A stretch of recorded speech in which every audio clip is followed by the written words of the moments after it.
Welcome. Step into a world where stories breathe through my voice. Leave everything behind, find your perfect spot, and let's begin. No live organism can continue for long to exist sanely under conditions of absolute reality. Even larks and katydids are supposed by some to dream. Hill House, not sane, stood by itself against its hills, holding darkness within. It had stood so for 80 years, and might stand for 80 more. Within, walls continued upright, bricks met neatly, floors were firm, and doors were sensibly shut. Silence lay steadily against the wood and stone of Hill House, and whatever walked there, walked alone. Dr. John Montague was a doctor of philosophy. He had taken his degree in anthropology, feeling obscurely that in this field he might come closest to his true vocation, the analysis of supernatural manifestations. He was scrupulous about the use of his title because, his investigations being so utterly unscientific, he hoped to borrow an air of respectability, even scholarly authority, from his education. It had cost him a good deal, in money and pride, since he was not a begging man, to rent Hill House for 3 months, but he expected absolutely to be compensated for his pains by the sensation following upon the publication of his definitive work on the causes and effects of psychic disturbances in a house commonly known as haunted. He had been looking for an honestly haunted house all his life. When he heard of Hill House, he had been at first doubtful, then hopeful, then indefatigable. He was not the man to let go of Hill House once he had found it. Dr. Montague's intentions with regard to Hill House derived from the methods of the intrepid 19th-century ghost hunters. He was going to go and live in Hill House and see what happened there. It was his intention at first to follow the example of the anonymous lady who went to stay at Belikin House and ran a summer-long house party for skeptics and believers, with croquet and ghost-watching as the outstanding attractions. But skeptics, believers, and good croquet players are harder to come by today. Dr. Montague was forced to engage assistants. Perhaps the leisurely ways of Victorian life lent themselves more agreeably to the devices of psychic investigation. Or perhaps the painstaking documentation of phenomena has largely gone out as a means of determining actuality. At any rate, Dr. Montague had not only to engage assistants, but to search for them. Because he thought of himself as careful and conscientious, he spent considerable time looking for his assistants. He combed the records of the psychic societies, the back files of sensational newspapers, the reports of parapsychologists, and assembled a list of names of people who had, in one way or another, at one time or another, no matter how briefly or dubiously, been involved in abnormal events. From his list he first eliminated the names of people who were dead. When he had then crossed off the names of those who seemed to him publicity seekers, of subnormal intelligence, or unsuitable because of a clear tendency to take the centre of the stage, he had a list of perhaps a dozen names. Each of these people then received a letter from Dr. Montague, extending an invitation to spend all or part of a summer at a comfortable country house, old but perfectly equipped with plumbing, electricity, central heating, and clean mattresses. The purpose of their stay, the letter stated clearly, was to observe and explore the various unsavoury stories which had been circulated about the house for most of its 80 years of existence. Dr. Montague's letters did not say openly that Hill House was haunted, because Dr. Montague was a man of science, and until he had actually experienced a psychic manifestation in Hill House, he could not trust his luck too far. Consequently, his letters had a certain ambiguous dignity calculated to catch at the imagination of a very special sort of reader. To his dozen letters, Dr. Montague had 4 replies, the other 8 or so candidates having presumably moved or left no forwarding address, or possibly having lost interest in the supernormal, or even, perhaps, never having existed at all. To the 4 who replied, Dr. Montague wrote again, naming a specific day when the house would be officially regarded as ready for occupancy, and enclosing detailed directions for reaching it, since, as he was forced to explain, information about finding the house was extremely difficult to get, particularly from the rural community which surrounded it. On the day before he was to leave for Hill House, Dr. Montague was persuaded to take into his select company a representative of the family who owned the house, and a telegram arrived from one of his candidates backing out with a clearly manufactured excuse. Another never came or wrote, perhaps because of some pressing personal problem which had intervened. The other 2 came. 2. Eleanor Vance was 32 years old when she came to Hill House. The only person in the world she genuinely hated, now that her mother was dead, was her sister. She disliked her brother-in-law and her 5-year-old niece, and she had no friends. This was owing largely to the 11 years she had spent caring for her invalid mother, which had left her with some proficiency as a nurse, and an ability to face strong sunlight without blinking. She could not remember ever being truly happy in her adult life. Her years with her mother had been built up devotedly around small guilts and small reproaches, constant weariness and unending despair. Without ever wanting to become reserved and shy, she had spent so long alone, with no one to love, that it was difficult for her to talk, even casually, to another person, without self-consciousness and an awkward inability to find words. Her name had turned up on Dr. Montague's list because one day, when she was 12 years old, and her sister was 18, and her father had been dead for not quite a month, showers of stones had fallen on their house, without any warning or any indication of purpose or reason, dropping from the ceilings, rolling loudly down the walls, breaking windows, and pattering maddeningly on the roof. The stones continued intermittently for 3 days, during which time Eleanor and her sister were less unnerved by the stones than by the neighbours and sightseers who gathered daily outside the front door, and by their mother's blind, hysterical insistence that all of this was due to malicious, backbiting people on the block who'd had it in for her ever since she came. After 3 days, Eleanor and her sister were removed to the house of a friend, and the stones stopped falling, nor did they ever return, although Eleanor and her sister and her mother went back to living in the house, and the feud with the entire neighbourhood was never ended. The story had been forgotten by everyone except the people Dr. Montague consulted. It had certainly been forgotten by Eleanor and her sister, each of whom had supposed at the time that the other was responsible. During the whole underside of her life, ever since her first memory, Eleanor had been waiting for something like Hill House. Caring for her mother, lifting a cross old lady from her chair to her bed, setting out endless little trays of soup and oatmeal, steeling herself to the filthy laundry, Eleanor had held fast to the belief that someday something would happen.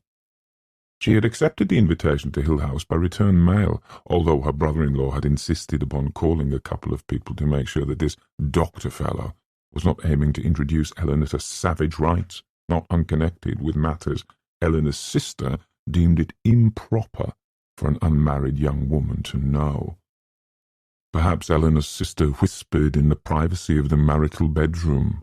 Perhaps Dr. Montague, if that really was his name after all, perhaps this Dr. Montague used these women for some, well, experiments. You know, experiments, the way they do. Eleanor's sister dwelt richly upon experiments she had heard these doctors did. Eleanor had no such ideas, or, having them, was not afraid. Eleanor, in short, would have gone anywhere. Theodora, that was as much a name as she used. Her sketches were signed Theo, and on her apartment door and the window of her shop, and her telephone listing, and her pale stationery, and the bottom of the lovely photograph of her which stood on the mantel, the name was always only Theodora. Theodora was not at all like Eleanor. Duty and conscience were, for Theodora, attributes which belonged properly to Girl Scouts. Theodora's world was one of delight and soft colours.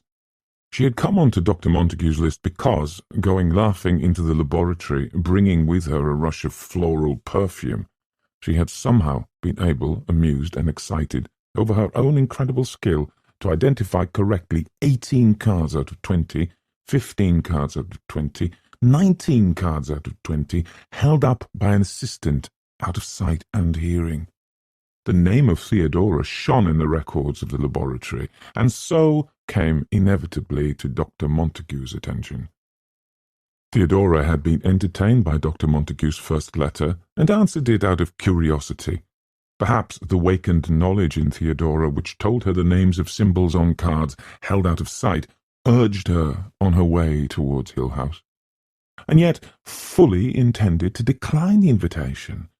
Yet, perhaps the stirring urgent sense again, when Dr. Montague's confirming letter arrived, Theodora had been tempted, and had somehow plunged blindly, wantonly, into a violent quarrel with the friend with whom she shared an apartment.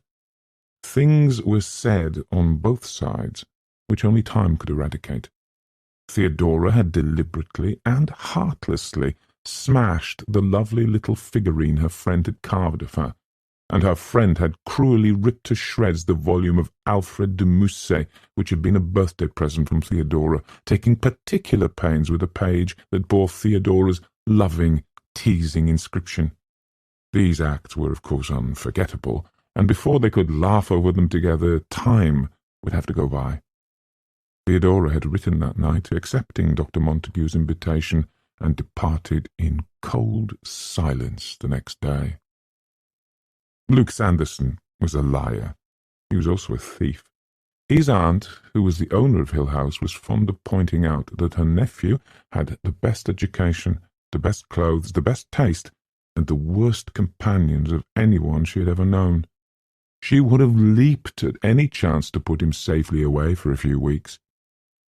The family lawyer was prevailed upon to persuade Dr. Montague that the house could on no account be rented to him for his purposes without the confining presence of a member of the family during his stay. And perhaps at their first meeting the doctor perceived in Luke a kind of strength, or cat-like instinct for self-preservation, which made him almost as anxious as Mrs. Sanderson to have Luke with him in the house.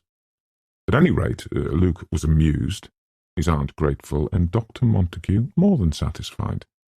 Mrs. Sanderson told the family lawyer that at any rate there was really nothing in the house Luke could steal. The old silver there was of some value, she told the lawyer, but it represented an almost insuperable difficulty for Luke. It required energy to steal it and transform it into money. Mrs. Sanderson did Luke an injustice. Luke was not at all likely to make off with the family silver, or Dr. Montague's watch, or Theodora's bracelet. His dishonesty was largely confined to taking petty cash from his aunt's pocketbook and cheating at cards. He was also apt to sell the watches and cigarette cases given him fondly and with pretty blushes by his aunt's friends. Some day Luke would inherit Hill House, but he had never thought to find himself living in it. 3. "I just don't think she should take the car, is all," Eleanor's brother-in-law said stubbornly. "It's half my car," Eleanor said. "I helped pay for it." "I just don't think she should take it, is all," her brother-in-law said. He appealed to his wife. "It isn't fair she should have the use of it for the whole summer and us have to do without." "Carrie drives it all the time, and I never even take it out of the garage," Eleanor said. "Besides, you'll be in the mountains all summer, and you can't use it there. Carrie, you know you won't use the car in the mountains." "But suppose poor little Linny got sick or something, and we needed a car to get her to a doctor." "It's half my car," Eleanor said. "I mean to take it. Suppose even Carrie got sick. Suppose we couldn't get a doctor and needed to go to a hospital. I want it. I mean to take it." "I don't think so." Carrie spoke slowly, deliberately. "We don't know where you're going, do we? You haven't seen fit to tell us very much about all this, have you? I don't think I can see my way clear to letting you borrow my car. It's half my car. No, Carrie said, you may not. Right, Eleanor's brother-in-law nodded. We need it, like Carrie says. Carrie smiled cynically. I'd never forgive myself, Eleanor, if I lent you the car and something happened. How do we know we can trust this doctor fellow? You're still a young woman, after all, and the car is worth a good deal of money. Well, now, Carrie, I did call Homer in the credit office, and he said this fellow was in good standing in some college or other. Carrie said, still smiling, Of course, there's every reason to suppose that he's a decent man. But Eleanor does not choose to tell us where she's going, or how to reach her if we want the car back. Something could happen, and we might never know. Even if Eleanor, she went on delicately, addressing her teacup, even if Eleanor is prepared to run off to the ends of the earth at the invitation of any man, there is still no reason why she should be permitted to take my car with her. It's half my car. Suppose poor little Linny got sick, up there in the mountains with nobody around, no doctor. In any case, Eleanor, I'm sure that I'm doing what Mother would have thought best. Mother had confidence in me, and would certainly never have approved my letting you run wild, going off heaven knows where in my car. Or suppose even I got sick up there in... I am sure Mother would have agreed with me, Eleanor. Besides, Eleanor's brother-in-law said, struck by a sudden idea, how do we know she'll bring it back in good condition? There has to be a first time for everything, Eleanor told herself. She got out of the taxi very early in the morning, trembling, because by now perhaps her sister and her brother-in-law might be stirring with the first faint proddings of suspicion. She took her suitcase quickly out of the taxi while the driver lifted out the cardboard carton which had been on the front seat. Eleanor overtipped him, wondering if her sister and brother-in-law were following, were perhaps even now turning into the street and telling each other, There she is, just as we thought, the thief, there she is. She turned in haste to go into the huge city garage where their car was kept, glancing nervously toward the ends of the street. She crashed into a very little lady sending packages in all directions, and saw with dismay a bag upset and break on the sidewalk, spilling out a broken piece of cheesecake, tomato slices, and hard roll. Damn you! Damn you! The little lady screamed, her face pushed up close to Eleanor's. I was taking it home! Damn you! Damn you! I'm so sorry, Eleanor said. She bent down, but it did not seem possible to scoop up the fragments of tomato and cheesecake and shove them somehow back into the broken bag. The old lady was scowling down and snatching up her other packages before Eleanor could reach them, and at last Eleanor rose, smiling in convulsive apology. I'm really so sorry, she said. Damn you, the little old lady said, but more quietly. I was taking it home for my little lunch, and now, thanks to you, perhaps I could pay. Eleanor took hold of a pocketbook, and the little lady stood very still and thought. I couldn't take money just like that, she said at last. I didn't buy the things, you see. They were left over. She snapped her lips angrily. You should have seen the ham they had, she said, but someone else got that. And the little candies and the little paper dishes. Oh, it's too late on everything. And now... She and Eleanor both glanced down at the mess on the sidewalk. And the little lady said, So, you see, I couldn't just take money, not money, just from your hand, not for something that was left over. May I buy you something to replace this, then? I'm in a terrible hurry, but if we could find some place that's open. The little old lady smiled wickedly. I still got this, anyway, she said, and she hugged one package tight. You may pay my taxi fare home, she said. Then no one else will be likely to knock me down. Gladly, Eleanor said, and turned to the taxi driver who had been waiting, interested. Can you take this lady home? She asked. A couple of dollars will do it, the little lady said, not including the tip for this gentleman, of course. Being as small as I am, she explained daintily. It's quite a hazard. Quite a hazard indeed, people knocking you down. Still, it's a genuine pleasure to find one as willing as you to make up for it. Sometimes the people who knock you down never turn once to look. With Eleanor's help, she climbed into the taxi with her packages, and Eleanor took $2.50 piece from her pocketbook and handed them to the little lady, who clutched them tight in her tiny hand. All right, sweetheart, the taxi driver said. Where do we go?" The little lady chuckled. "I'll tell you after we start," she said, and then to Eleanor, "Good luck to you, dearie. Watch out from now on how you go knocking people down." "Goodbye," Eleanor said. I'm really very sorry." "That's fine, then," the little lady said, waving at her as the taxi pulled away from the curb. "I'll be praying for you, dearie." Well, Eleanor thought, staring after the taxi, there's one person anyway who'll be praying for me. One person, anyway. 4.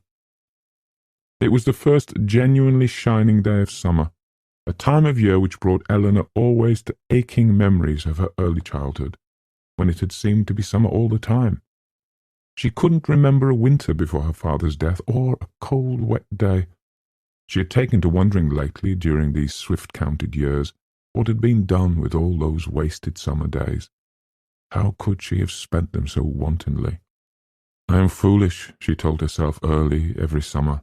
"I am very foolish. I am grown up now and know the values of things. Nothing is ever really wasted," she believed sensibly, even one's childhood. And then, each year, one summer morning, the warm wind would come down the city street where she walked, and she would be touched with the little cold thought, "I've let more time go by." Yet this morning, driving the little car which she and her sister owned together, apprehensive lest they might still realize that she had come after all, and just taken it away, going docilely along the street, following the lines of traffic, stopping when she was bidden, and turning when she could, she smiled out at the sunlight slanting along the street and thought, I'm going, I have finally taken a step." Always before, when she had had her sister's permission to drive the little car, she had gone cautiously, moving with extreme care to avoid even the slightest scratch or mar which might irritate her sister. But today, with her carton on the back seat and her suitcase on the floor, her gloves and pocketbook and light coat on the seat beside her, the car belonged entirely to her, a little self-contained world, all her own. "I'm really going," she thought. At the last traffic light in the city, before she turned to go onto the great highway out of town, she stopped, waiting, and slid Dr. Montague's letter out of her pocketbook. "I will not even need a map," she thought. "He must be a very careful man." "Route 39 to Ashton," the letter said, and then turn left to Route 5 going west. Follow this for a little less than 30 miles and you will come to the small village of Hillsdale. Go through Hillsdale to the corner with a gas station on the left and the church on the right, and the road is very poor. Follow this road to the end, about 6 miles, and you will come to the gates of Hill House. I am making these directions so detailed because it is inadvisable to stop in Hillsdale to ask your way. The people there are rude to strangers and openly hostile to anyone inquiring about Hill House. I am very happy that you will be joining us in Hill House and will take great pleasure in making your acquaintance on Thursday, the 21st of June. The light changed. She turned onto the highway and was free of the city. No one, she thought, can catch me now. They don't even know which way I'm going. She had never driven far alone before. The notion of dividing her lovely journey into miles and hours was silly. She saw it bringing her car with precision between the line on the road and the line of trees beside the road as a passage of moments, each one new, carrying her along with them, taking her down a path of incredible novelty to a new place. The journey itself was her positive action, her destination vague, unimagined, perhaps non-existent. She meant to savour each turn of her travelling, loving the road and the trees and the houses and the small ugly towns, teasing herself with the notion that she might take it into her head to stop just anywhere and never leave again. She might pull her car to the side of the highway, although that was not allowed, she told herself. She would be punished if she really did, and leave it behind while she wandered off, past the trees into the soft, welcoming country beyond. She might wander till she was exhausted, chasing butterflies or following a stream, and then come at nightfall to the hut of some poor woodcutter who would offer her shelter. She might make a home forever in East Barrington or Desmond or in the incorporated village of Burke.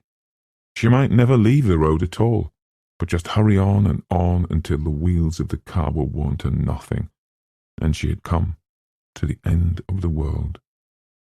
And, she thought, I might just go along to Hill House, where I am expected, and where I am being given shelter and room and board, and a small token salary in consideration of forsaking my commitments and involvements in the city and running away to see the world. I wonder what Dr. Montague is like. I wonder what Hill House is like. I wonder who else will be there. She was well away from the city now, watching for the turning onto Route 39, that magic thread of road Dr. Montague had chosen for her, out of all the roads in the world, to bring her safely to him, and to Hill House. No other road could lead her from where she was to where she wanted to be. Dr. Montague was confirmed, made infallible. Under the sign which pointed the way to Route 39 was another sign saying Ashton, 121 miles. The road, her intimate friend now, turned and dipped, going round turns where surprises waited, once a cow regarding her over a fence, once an incurious dog, down into hollows where small towns lay, past fields and orchards. On the main street of one village she passed a vast house, pillared and walled, with shutters over the windows and a pair of stone lions guarding the steps, and she thought that perhaps she might live there, dusting the lions each morning and patting their heads good night. Time is beginning this morning in June, she assured herself, but it is a time that is strangely new and of itself. In these few seconds I have lived a lifetime in a house with 2 lions in front. Every morning I swept the porch and dusted the lions, and every evening I patted their heads good night, and once a week I washed their faces and manes and paws with warm water and soda and cleaned between their teeth with a swab. Inside the house the rooms were tall and clear, with shining floors and polished windows.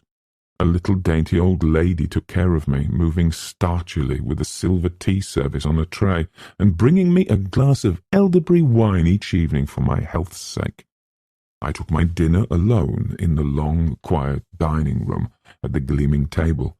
Between the tall windows the white panelling of the walls shone in the candlelight.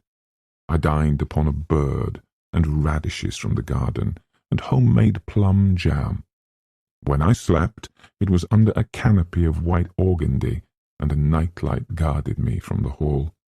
People bowed to me on the streets of the town, because everyone was very proud of my lions.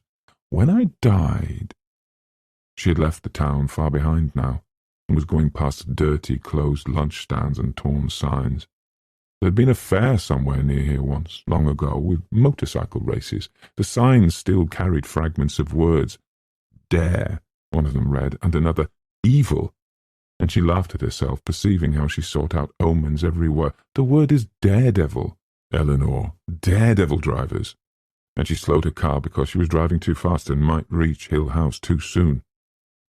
At one spot she stopped altogether beside the road to stare in disbelief and wonder. Along the road, for perhaps a quarter of a mile, she had been passing and admiring a row of splendid, tended oleanders, blooming pink and white in a steady row. Now she had come to the gateway they protected, and past the gateway the trees continued. The gateway was no more than a pair of ruined stoned pillars, with a road leading away between them into empty fields. She could see that the oleander trees cut away from the road and ran up each side of a great square, and she could see all the way to the farther side of the square, which was a line of oleander trees seemingly going along a little river. Inside the oleander square there was nothing, no house, no building, nothing but the straight road going across and ending at the stream. Now what was here, she wondered? What was here and is gone, or what was going to be here and never came? Was it going to be a house, or a garden, or an orchard? Were they driven away forever, or are they coming back?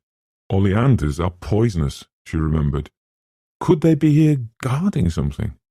Will I, she thought, will I get out of my car and go between the ruined gates, and then, once I am in the magic oleander square, find that I have wandered into a fairyland, protected poisonously from the eyes of people passing? Once I have stepped between the magic gateposts, will I find myself through the protective barrier, the spell broken? I will go into a sweet garden with fountains, and low benches and roses trained over arbours, and find one path, jewelled perhaps with rubies and emeralds, soft enough for a king's daughter to walk upon with her little sandalled feet, and it will lead me directly to the palace which lies under a spell. I will walk up low stone steps past stone lions guarding, and into a courtyard where a fountain plays, and the queen waits, weeping, for the princess to return. She will drop her embroidery when she sees me and cry out to the palace servants, stirring at last after their long sleep, to prepare a great feast, because the enchantment is ended and the palace is itself again, and we shall live happily ever after. No, of course, she thought, turning to start her car again. Once the palace becomes visible and the spell is broken, the whole spell will be broken, and all this countryside outside the oleanders will return to its proper form, fading away, towns and signs and cows, into a soft green picture from a fairy tale. Then coming down from the hills there will be a prince riding, bright in green and silver, with 100 bowmen riding behind him, pennants stirring, horses tossing, jewels flashing. She laughed and turned to smile goodbye at the magic oleanders. Another day, she told them, another day, I'll come back and break your spell. She stopped for lunch after she had driven 100 miles and a mile. She found a country restaurant which advertised itself as an old mill, and found herself seated incredibly upon a balcony above a dashing stream, looking down upon wet rocks and the intoxicating sparkle of moving water, with a cut glass bowl of cottage cheese on the table before her, and corn sticks in a napkin. Because this was a time and a land where enchantments were swiftly made and broken, she wanted to linger over her lunch, knowing that Hill House always waited for her at the end of her day. The only other people in the dining room were a family party, a mother and father with a small boy and girl, and they talked to one another softly and gently, and once the little girl turned and regarded Eleanor with a frank curiosity, and after a minute smiled. The lights from the stream below touched the ceiling and the polished tables and glanced along the little girl's curls, and the little girl's mother said, "She wants her cup of stars."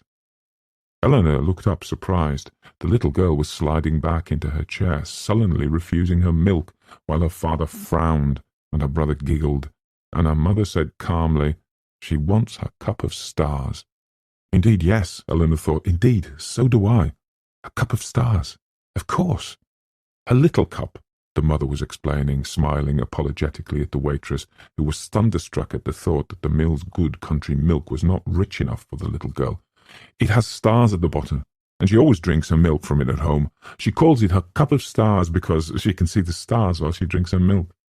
The waitress nodded, unconvinced, and the mother told the little girl, "You'll have your milk from your cup of stars tonight when we get home, but just for now, just to be a very good little girl, will you take a little milk from this glass?" "Don't do it," Eleanor told the little girl. "Insist on your cup of stars. Once they've trapped you into being like everyone else, you'll never see your cup of stars again. Don't do it." And the little girl glanced at her and smiled a little subtle, dimpling, wholly comprehending smile, and shook her head stubbornly at the glass. Brave girl, Eleanor thought. Wise, brave girl. "You're spoiling her," the father said. "She ought not to be allowed these whims." "Just this once," the mother said. She put down the glass of milk and touched the little girl gently on the hand. "Eat your ice cream," she said. When they left, the little girl waved goodbye to Eleanor, and Eleanor waved back, sitting in joyful loneliness to finish her coffee, while a gay stream tumbled along below her. "I have not very much farther to go," Eleanor thought. "I'm more than halfway there." "Journey's end," she thought, and far back in her mind, sparkling like the little stream, a tag end of a tune danced through her head, bringing distantly a word or so. "In delay there lies no plenty," she thought. "In delay there lies no plenty." She nearly stopped forever just outside Ashton, because she came to a tiny cottage buried in a garden. I could live there all alone, she thought, slowing the car to look down the winding garden path to the small blue front door with perfectly, a white cat on the step. No one would ever find me there either, behind all those roses. And just to make sure, I would plant oleanders by the road. I will light a fire in the cool evenings and toast apples at my own hearth. I will raise white cats and sew white curtains for the windows, and sometimes come out of my door to go to the store to buy cinnamon and tea and thread. People will come to me to have their fortunes told, and I will brew love potions for sad maidens. I will have a robin. But the cottage was far behind, and it was time to look for her new road, so carefully charted by Dr. Montague. Turn left on Route 5 going west, his letter said, and as efficiently and promptly as though he had been guiding her from some spot far away, moving her car with controls in his hands, it was done. She was on Route 5 going west, and her journey was nearly done. In spite of what he said, though, she thought, I will stop in Hillsdale for a minute, just for a cup of coffee, because I cannot bear to have my long trip end so soon. It was not really disobeying anyway. The letter said it was inadvisable to stop in Hillsdale to ask the way, not forbidden to stop for coffee. And perhaps if I don't mention Hill House, I will not be doing wrong. Anyway, she thought obscurely, it's my last chance. Hilldale was upon her before she knew it, a tangled, disorderly mess of dirty houses and crooked streets. It was small. Once she had come onto the main street, she could see the corner at the end with the gas station and the church. There seemed to be only one place to stop for coffee, and that was an unattractive diner. But Eleanor was bound to stop in Hillsdale, and so she brought her car to the broken curb in front of the diner and got out. After a minute's thought, with a silent nod to Hillsdale, she locked the car, mindful of her suitcase on the floor and the carton on the back seat. I will not spend long in Hillsdale, she thought, looking up and down the street, which managed, even in the sunlight, to be dark and ugly. A dog slept uneasily in the shade against a wall. A woman stood in a doorway across the street and looked at Eleanor, and two young boys lounged against a fence, elaborately silent. Eleanor, who was afraid of strange dogs and jeering women and young hoodlums, went quickly into the diner, clutching a pocketbook and her car keys. Inside, she found a counter with a chinless, tired girl behind it, and a man sitting at the end eating. She wondered briefly how hungry he must have been to come in here at all, and she looked at the grey counter, and the smeared glass bowl over a plate of doughnuts. "A coffee?" she said to the girl behind the counter, and the girl turned wearily and tumbled down a cup from the piles on the shelves. "I will have to drink this coffee, because I said I was going to," Eleanor told herself sternly, "but next time I will listen to Dr. Montague." There was some elaborate joke going on between the man eating and the girl behind the counter. When she set Eleanor's coffee down, she glanced at him and half smiled, and he shrugged, and then the girl laughed. Eleanor looked up, but the girl was examining her fingernails, and the man was wiping his plate with bread.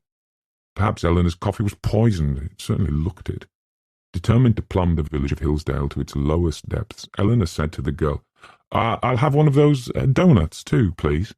And the girl, glancing sideways at the man, slid one of the doughnuts onto a dish and set it down in front of Eleanor, and laughed when she caught another look from the man. "This is a pretty little town," Eleanor said to the girl. "What's it called?" The girl stared at her. Perhaps no one had ever before had the audacity to call Hillsdale a pretty little town. After a moment, the girl looked again at the man as though calling for confirmation and said, "Hillsdale.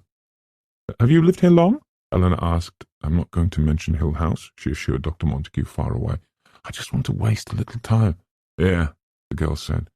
"Must be pleasant, living in a small town like this. I come from the city." "Yeah? Do you like it here?" "It's all right," the girl said. She looked again at the man who was listening carefully. "Not much to do." "How large a town is it?" "Pretty small. You want more coffee?" This was addressed to the man who was rattling his cup against his saucer, and Eleanor took a first shuddering sip of her own coffee and wondered how he could possibly want more. "Do you have a lot of visitors round here?" she asked when the girl had filled the coffee cup and gone back to lounge against the shelves. "Tourists, I mean." "What for?" For a minute, the girl flashed at her from what might have been an emptiness greater than any Eleanor had ever known. "Why would anybody come here?" She looked sullenly at the man and added, "It's not even a movie. But the hills are so pretty. Mostly with small out-of-the-way towns like this one, you find city people who've come and built themselves homes up in the hills. for privacy. The girl laughed shortly. Not here, they don't. Or remodelling old houses? Privacy, the girl said, and laughed again. It just seems surprising, Eleanor said, feeling the man looking at her. Yeah, the girl said, if they'd put in a movie even. I thought, Eleanor said carefully, that I might even look around. Old houses are usually cheap, you know, and it's fun to make them over. Not round here, the girl said. Then Eleanor said, there are no old houses round here, back in the hills? No. The man rose, taking change from his pocket, and spoke for the first time. People leave this town, he said. They don't come here. When the door closed behind him, the girl turned her flat eyes back to Eleanor, almost resentfully, as though Eleanor, with her chatter, had driven the man away. He was right, she said finally. They go away, the lucky ones. Why don't you run away? Eleanor asked, and the girl shrugged. Would I be any better off? She asked. She took Eleanor's money without interest and returned the change. Then, with another of her quick flashes, she glanced at the empty plates at the end of the counter and almost smiled. He comes in every day, she said. When Eleanor smiled back and started to speak, the girl turned her back and busied herself with the cups on the shelves. And Eleanor, feeling herself dismissed, rose gratefully from her coffee and took up her car keys and pocketbook. Goodbye, Eleanor said. And the girl, back still turned, said, Good luck to you. Hope you find your house. 5. The road leading away from the gas station and the church was very poor indeed, deeply rutted and rocky. Eleanor's little car stumbled and bounced, reluctant to go farther into these unattractive hills, where the day seemed quickly drawing to an end under the thick, oppressive trees on either side. They do not really seem to have much traffic on this road, Eleanor thought wryly, turning the wheel quickly to avoid a particularly vicious rock ahead. 6 miles of this will not do the car any good, and for the first time in hours she thought of her sister, and laughed. By now they would surely know that she had taken the car and gone, but they wouldn't know where. They would be telling each other incredulously that they would never have suspected it of Eleanor. I would never have suspected it of myself, she thought, laughing still. Everything is different. I'm a new person, very far from home. In delay there lies no plenty. Present mirth hath present laughter, and she gasped as the car cracked against the rock and reeled back across the road with an ominous scraping somewhere beneath, but then gathered itself together valiantly and resumed its dogged climb. The tree branches brushed against the windshield, and it grew steadily darker. Hill House likes to make an entrance, she thought. I wonder if the sun ever shines along here. At last, with one final effort, the car cleared a tangle of dead leaves and small branches across the road and came into a clearing by the gate of Hill House. Why am I here? She thought helplessly, and at once, why am I here? The gate was tall and ominous and heavy, set strongly into a stone wall which went off through the trees. Even from the car she could see the padlock and the chain that was twisted around and through the bars. Beyond the gate she could see only that the road continued, turned, shadowed on either side by the still, dark trees. Since the gate was so clearly locked and double-locked and chained and barred, who, she wondered, wants so badly to get in? She made no attempt to get out of her car, but pressed the horn, and the trees and the gate shuddered and withdrew slightly from the sound. After a minute she blew the horn again, and then saw a man coming towards her from inside the gate. He was as dark and unwelcoming as the padlock, and before he moved towards the gate he peered through the bars at her, scowling. "What you want?" His voice was sharp, mean. "I want to come in, please. Please unlock the gate." "Who say?" "Why," she faltered, "I'm supposed to come in," she said at last. "What for?" "I'm expected." Or am I? She wondered suddenly. Is this as far as I go? Who by? She knew, of course, that he was delighting in exceeding his authority, as though once he moved to unlock the gate he would lose the little temporary superiority he thought he had. And what superiority have I, she wondered? I am outside the gate, after all. She could already see that losing her temper, which she did rarely because she was so afraid of being ineffectual, would only turn him away, leaving her still outside the gate, railing futilely. She could even anticipate his innocence if he were reproved later for this arrogance. The maliciously vacant grin, the wide blank eyes, the whining voice protesting that he would have let her in, he planned to let her in, but how could he be sure? He had his orders, didn't he? And he had to do what he was told. He'd be the one to get into trouble, wouldn't he, if he let in someone wasn't supposed to be inside? She could anticipate his shrug, and picturing him, laughed. Perhaps the worst thing she could have done. Eyeing her, he moved back from the gate.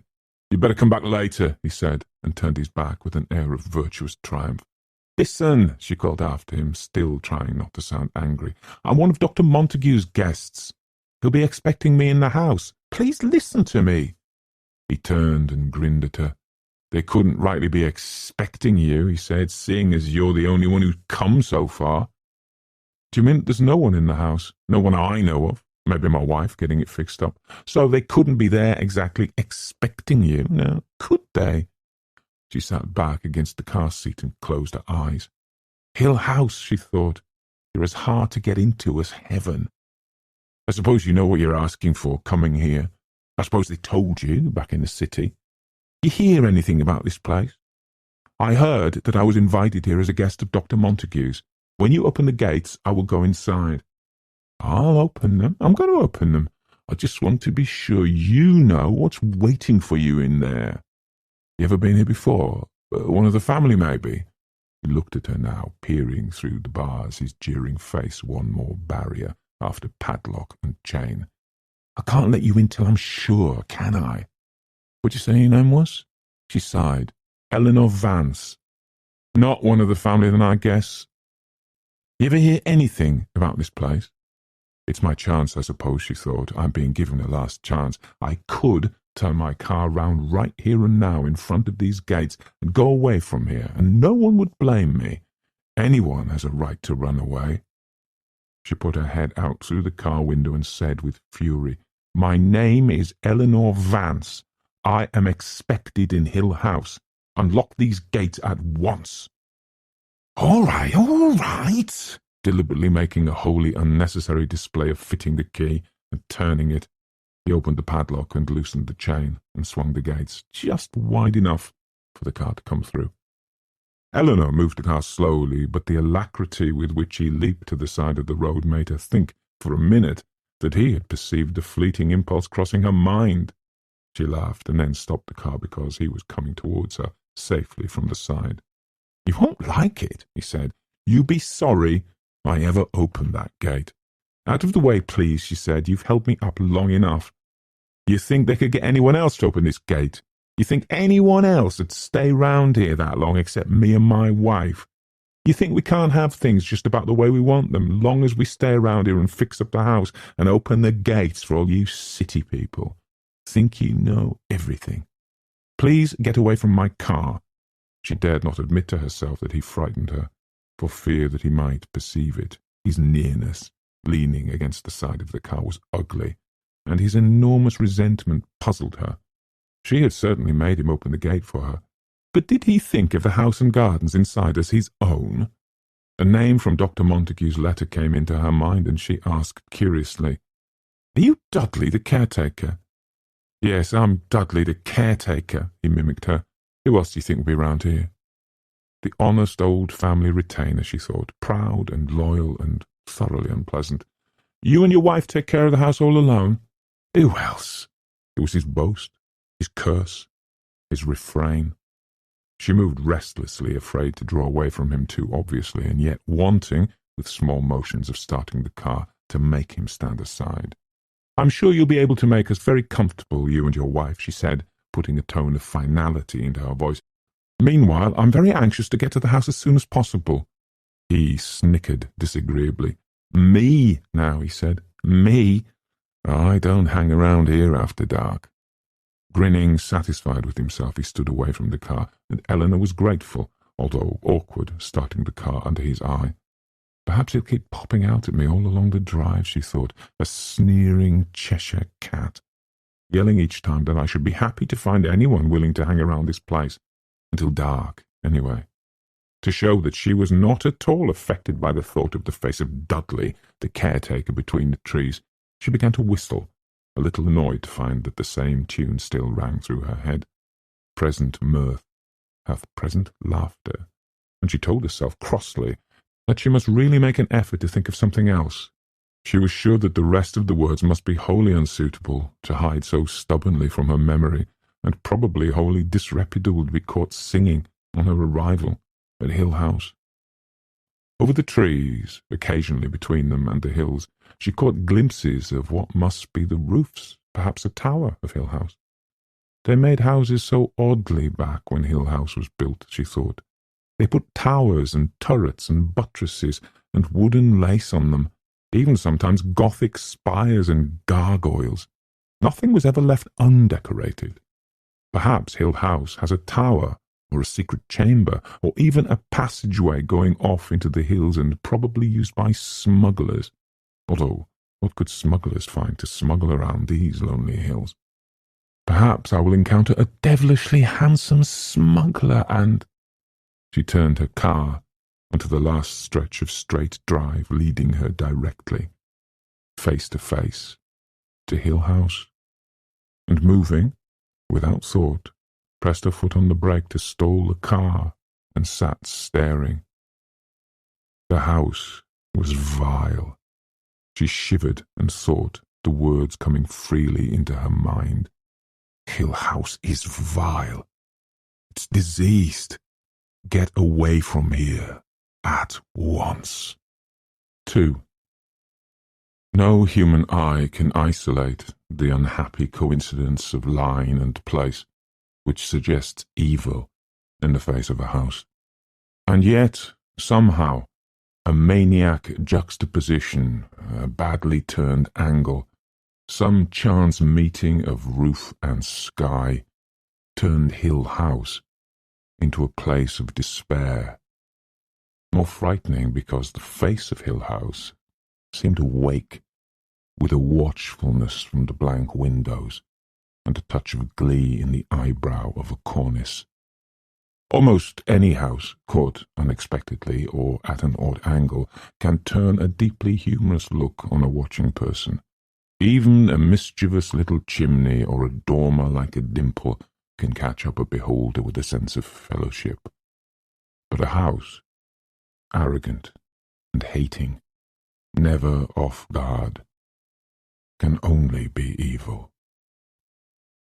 This house, which seemed somehow to have formed itself, flying together into its own powerful pattern under the hands of its builders, fitting itself into its own construction of lines and angles, reared its great head back against the sky without concession to humanity. It was a house without kindness, never meant to be lived in, not a fit place for people, or for love, or for hope. Exorcism cannot alter the countenance of a house. Hill House would stay as it was, until it was destroyed. I should have turned back at the gate, Eleanor thought. The house had caught her with an atavistic turn in the pit of the stomach, and she looked along the lines of its roofs, fruitlessly endeavouring to locate the badness. Whatever dwelt there. Her hands turned nervously cold, so that she fumbled, trying to take out a cigarette, and beyond everything else, she was afraid, listening to the sick voice inside her which whispered, "Get away from here. Get away." But this is what I came so far to find, she told herself. I can't go back. Besides, he would laugh at me if I tried to get back out through that gate. Trying not to look up at the house, and she could not even have told its colour or its style or its size, except that it was enormous and dark, looking down over her.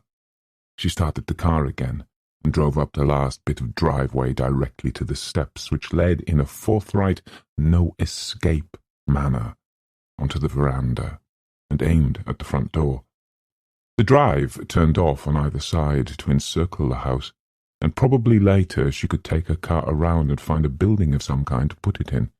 Now She felt uneasily that she did not care to cut off her means of departure too completely. She turned the car just enough to move it off to one side, out of the way of later arrivals. It would be a pity, she thought grimly, for anyone to get a first look at this house with anything so comforting as a human automobile parked in front of it, and got out, taking her suitcase and her coat. Well, she thought inadequately, here I am. It was an act of moral strength to lift her foot and set it on the bottom step, and she thought that her deep unwillingness to touch Hill House for the first time came directly from the vivid feeling that it was waiting for her, evil, but patient. Journeys end in lovers' meetings, she thought, remembering her song at last, and laughed, standing on the steps of Hill House. Journeys end in lovers' meeting. And she put her feet down firmly and went up to the veranda and to the door. Hill House came around her in a rush.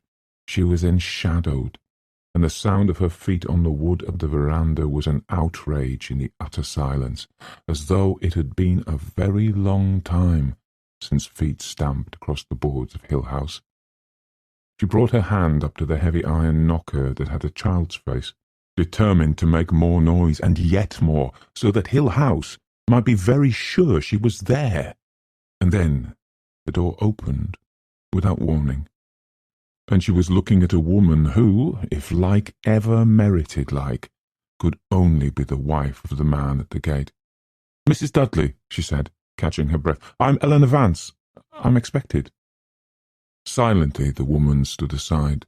Her apron was clean, her hair was neat, and yet she gave an indefinable air of dirtiness, quite in keeping with her husband, and the suspicious sullenness of her face was a match for the malicious petulance of his.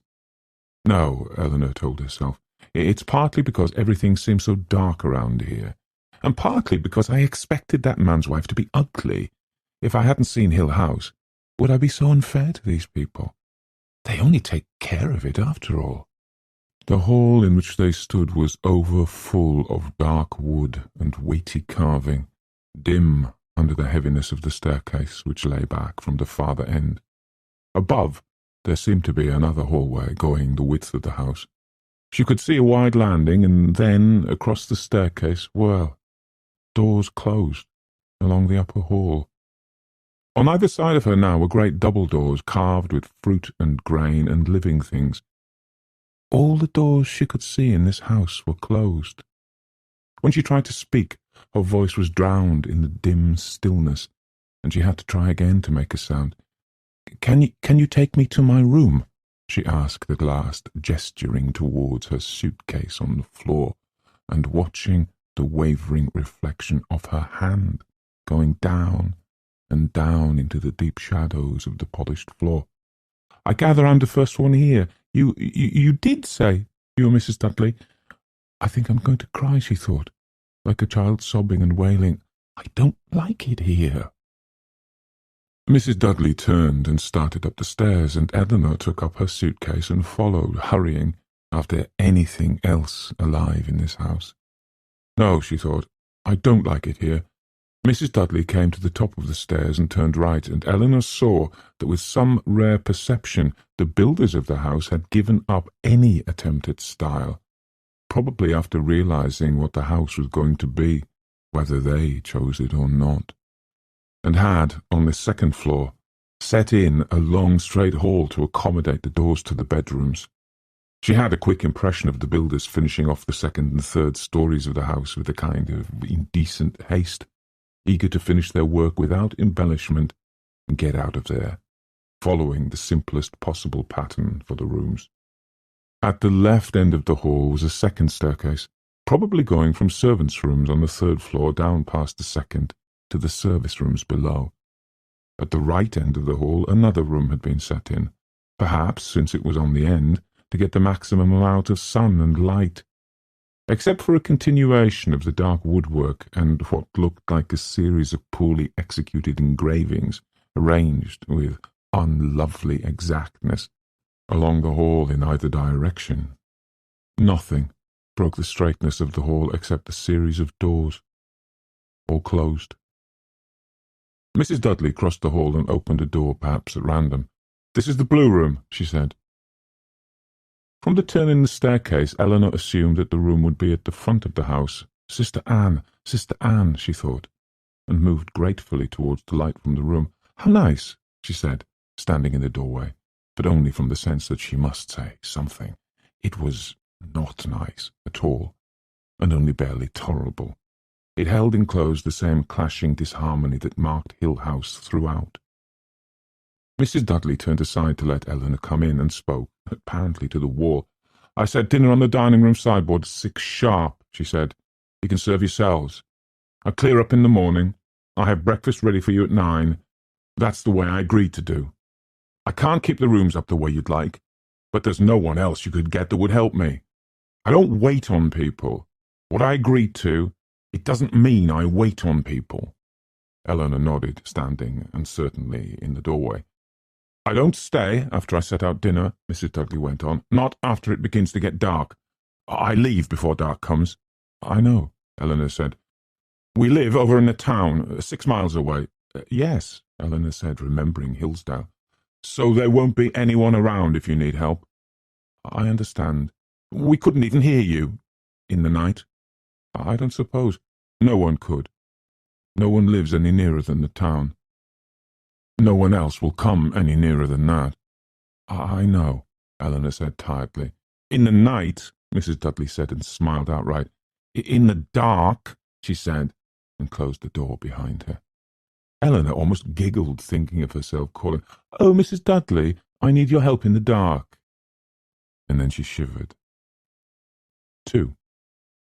She stood alone beside her suitcase, her coat still hanging over her arm, thoroughly miserable, telling herself helplessly journey's end in lovers' meeting, and wishing she could go home. Behind her lay the dark staircase, and the polished hallway, and the great front door, and Mrs. Dudley and Dudley laughing at the gate, and the padlocks, and Hillsdale, and the cottage of flowers, and the family at the inn, and the oleander garden, and the house with the stone lions in front, and they had brought her, under Dr. Montague's unerring eye, to the blue room at Hill House. "It's awful," she thought, unwilling to move, since motion might imply acceptance, a gesture of moving in. "It's awful, and I don't want to stay," but there was nowhere else to go.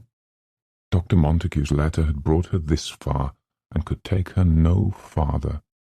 After a minute she sighed and shook her head, and walked across to set her suitcase down on the bed. "Here I am in the blue room of Hill House," she said, half aloud, although it was real enough, and beyond all question, a blue room. There were blue dimity curtains over the 2 windows which looked out over the roof of the veranda onto the lawn, and a blue-figured rug on the floor, and a blue spread on the bed, and a blue quilt at the foot.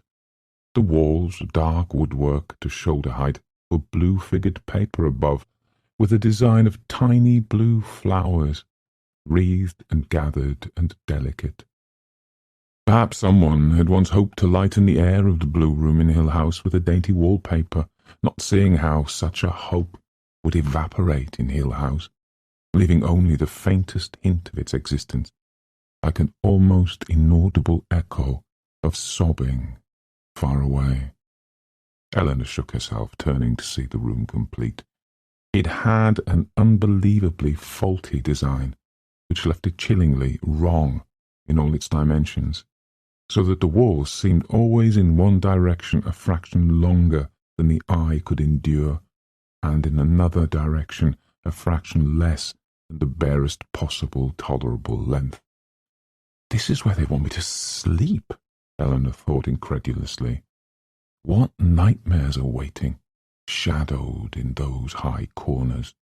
What breath of mindless fear will drift across my mouth?" And shook herself again. "Really?" she told herself. "Really, Eleanor?"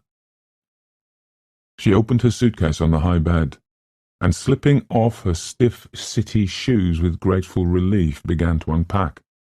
At the back of her mind was the thoroughly female conviction that the best way to soothe a troubled mind is to put on comfortable shoes. Yesterday, packing her suitcase in the city, she had chosen clothes which she assumed would be suitable for wearing in an isolated country house. She had even run out at the last minute and bought, excited at her own daring, 2 pairs of slacks, something she had not worn in more years than she could remember. Mother would be furious, she thought, packing the slacks down at the bottom of her suitcase so that she need not take them out, need never let anyone know she had them, in case she lost her courage. Now, in Hill House, they no longer seemed so new. She unpacked carelessly, setting dresses crookedly on hangers, tossing the slacks into the bottom drawer of the high marble-topped dresser, throwing her city shoes into a corner of the great wardrobe. She was bored already with the books she'd brought. I'm probably not going to stay anyway, she thought, and closed her empty suitcase and set it in the wardrobe corner. It won't take me 5 minutes to pack again. She discovered that she had been trying to put her suitcase down without making a sound, and then realized that while she unpacked, she had been in her stocking feet, trying to move as silently as possible, as though stillness were vital in Hill House. She remembered that Mrs. Dudley had also walked without a sound. When she stood still in the middle of the room, the pressing silence of Hill House came back all around her. I'm like a small creature swallowed whole by a monster, she thought, and the monster feels my tiny little movements inside. No, she said aloud, and the one word echoed. She went quickly across the room and pushed aside the blue dimity curtains, but the sunlight came only palely through the thick glass of the windows, and she could see only the roof of the veranda and the stretch of the lawn beyond. Somewhere down there was her little car, which could take her away again. Journeys end in lovers' meeting, she thought. It was my own choice to come. Then she realized that she was afraid to go back across the room. She was standing with her back to the window, looking from the door to the wardrobe to the dresser to the bed, telling herself that she was not afraid at all, when she heard, far below, the sounds of a car door slamming, and then quick footsteps almost dancing up the steps and across the veranda, and then, shockingly, the crash of the great iron knocker coming down. Why, she thought, there are other people coming. I'm not going to be here all alone.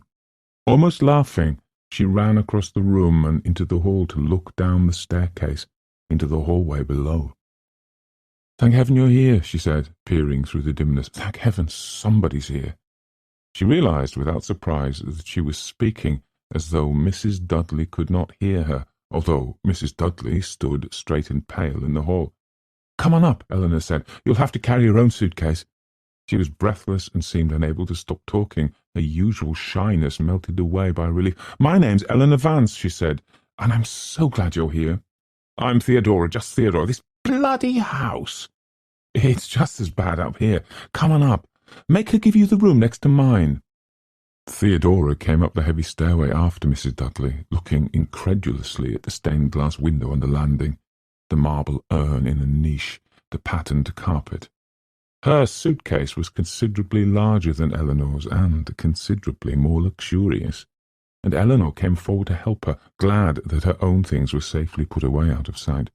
Wait till you see the bedrooms, Eleanor said. Mine used to be the embalming room, I think. It's the home I've always dreamed of, Theodora said. A little hideaway where I can be alone with my thoughts, particularly if my thoughts happen to be about murder, or suicide, or... Green room, Mrs. Dudley said coldly, and Eleanor sensed with a quick turn of apprehension that flippant or critical talk about the house bothered Mrs. Dudley in some manner. Maybe she thinks it can hear us, Eleanor thought, and then was sorry she had thought it. Perhaps she shivered because Theodora turned with a quick smile and touched her shoulder gently, reassuringly. She is charming, Eleanor thought, smiling back.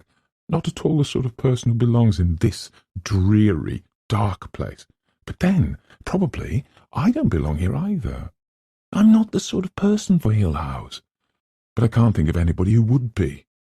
She laughed then, watching Theodora's expression as she stood in the doorway of the green room. Good Lord, Theodora said, looking sideways at Eleanor. How perfectly enchanting. A positive bower. I set dinner on the dining room sideboard at 6 sharp, Mrs. Dudley said. You can serve yourselves. I'll clear up in the morning. I'll have breakfast ready for you at 9. That's the way I agreed to do. You're frightened, Theodora said, watching Eleanor. I can't keep the rooms up the way you'd like, but there's no one else you could get that would help me. I don't wait on people. What I agreed to do, it doesn't mean I wait on people. It was just when I thought I was all alone, Eleanor said. I don't stay after 6, not after it begins to get dark. I'm here now, Theodora said, so it's all right. We have a connecting bathroom, Eleanor said absurdly. The rooms are exactly alike. Green dimity curtains hung over the windows in Theodora's room. The wallpaper was decked with green garlands. The bedspread and quilt were green. The marble-topped dresser and the huge wardrobe were the same. I've never seen such awful places in my life, Eleanor said, her voice rising. Like the very best hotels, Theodora said, or any good girls' camp. I leave before dark comes, Mrs. Dudley went on. No one can hear you if you scream in the night, Eleanor told Theodora.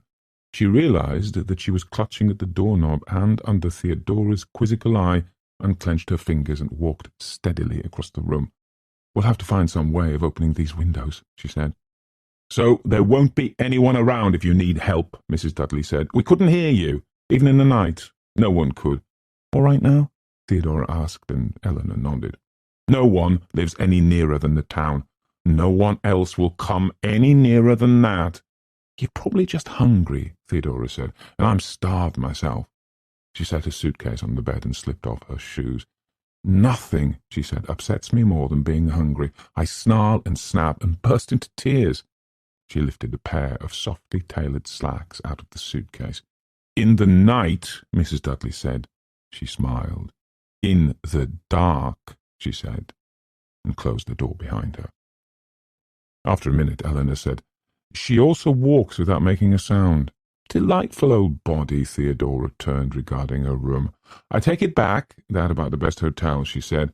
It's a bit like a boarding school I went to for a while. Come see mine, Eleanor said. She opened the bathroom door and led the way into her blue room. I was all unpacked and thinking about packing again when you came. Poor baby was certainly starving. All I could think of when I got a look at the place from outside was what fun it would be to stand out there and watch it burn down. Maybe before we leave. It was terrible being here alone. You should have seen that boarding school of mine during vacations. Theodora went back into her own room, and with the sense of movement and sound in the two rooms, Eleanor felt more cheerful. She straightened her clothes on the hangers in the wardrobe and set her books evenly on the bed table. You know, Theodora called from the other room, it is kind of like the first day of school. Everything's ugly and strange, and you don't know anybody, and you're afraid everyone's going to laugh at your clothes. Eleanor, who had opened the dresser drawer to take out a pair of slacks, stopped, and then laughed, and threw the slacks on the bed. Did I understand correctly, Theodora went on, that Mrs. Dudley isn't going to come if we scream in the night? It was not what she agreed to do. Did you meet the amiable old retainer at the gate? We had a lovely chat. He said I couldn't come in, and I said I could, and then I tried to run him down with my car, but he jumped. Look, do you think we have to sit around here in our rooms and wait? I'd like to change into something comfortable. Lest we dress for dinner, do you think? I won't if you won't. I won't if you won't. They can't fight both of us. Anyway, let's get out of here and go exploring. I would very much like to get this roof off from over my head. It gets dark so early in these hills, with all the trees. Eleanor went to the window again, but there was still sunlight slanting across the lawn. It won't really be dark for nearly an hour. I want to go outside and roll on the grass. Eleanor chose a red sweater, thinking that in this room, in this house, the red of the sweater and the red of the sandals bought to match, it would almost certainly be utterly at war with each other, although they had been close enough yesterday in the city. Served me right anyway, she thought, for wanting to wear such things. I never did before. But she looked oddly well, it seemed to her, as she stood by the long mirror on the wardrobe door, almost comfortable. Do you have any idea who else is coming? She asked, or when? Dr. Montague, Theodora said. I thought he'd be here before anyone else. Have you known Dr. Montague long? Never met him, Theodora said. You? Never. You almost ready? All ready. Theodora came through the bathroom door into Eleanor's room. She is lovely, Eleanor thought, turning to look. I wish I were lovely. Theodora was wearing a vivid yellow shirt, and Eleanor laughed and said, You bring more light into this room than the window. Theodora came over and regarded herself approvingly in Eleanor's mirror. I feel, she said, that in this dreary place it is our duty to look as bright as possible. I approve of your red sweater. The two of us will be visible from one end of Hill House to the other. Still looking in the mirror, she asked, I suppose Dr. Montague wrote to you? Yes. Eleanor was embarrassed. I didn't know, at first, whether it was a joke or not, but my brother-in-law checked up on him. You know, Theodora said slowly, up until the last minute, when I got to the gates, I guess, I never really thought there would be a Hill House. You don't go round expecting things like this to happen. But some of us go round hoping, Eleanor said. Theodora laughed and swung around before the mirror and caught Eleanor's hand. Fellow babe in the woods, she said, let's go exploring. We can't go far away from the house. I promise not to go one step farther than you say. Do you think we have to check in and out with Mrs. Dudley? She probably watches every move we make anyway. It's probably part of what she agreed to. Agreed to with whom, I wonder? Count Dracula? You think he lives in Hill House? I think he spends all his weekends here. I swear I saw bats in the woodwork downstairs. Follow, follow. They ran downstairs, moving with colour and life against the dark woodwork and the clouded light of the stairs, their feet clattering, and Mrs. Dudley stood below and watched them in silence. We're going exploring, Mrs. Dudley, Theodora said lightly. We'll be outside, somewhere. But we'll be back soon, Eleanor added. I set dinner on the sideboard at 6 o'clock, Mrs. Dudley explained. Eleanor, tugging, got the great front door open. It was just as heavy as it looked, and she thought, we will really have to find some easier way to get back in. Leave this open, she said over her shoulder to Theodora. It's terribly heavy. Get one of those big vases and prop it open. Theodora wheeled one of the big stone vases from the corner of the hall, and they stood it in the doorway and rested the door against it. The fading sunlight outside was bright after the darkness of the house, and the air was fresh and sweet. Behind them, Mrs. Dudley moved the vase again, and the big door slammed shut. Lovable old thing, Theodora said to the closed door. For a moment her face was thin with anger, and Eleanor thought, I hope she never looks at me like that, and was surprised, remembering that she was always shy with strangers, awkward and timid, and yet had come in no more than half an hour to think of Theodora as close and vital, someone whose anger would be frightening. I think, Eleanor said, hesitantly, and relaxed, because when she spoke, Theodora turned and smiled again. I think that during the daylight hours, when Mrs. Dudley's around, I shall find myself some absorbing occupation, far, far from the house, rolling the tennis court, perhaps, or tending the grapes in the hothouse. Perhaps you could help Dudley with the gates, or look for nameless graves in the nettle patch. They were standing by the rail of the veranda.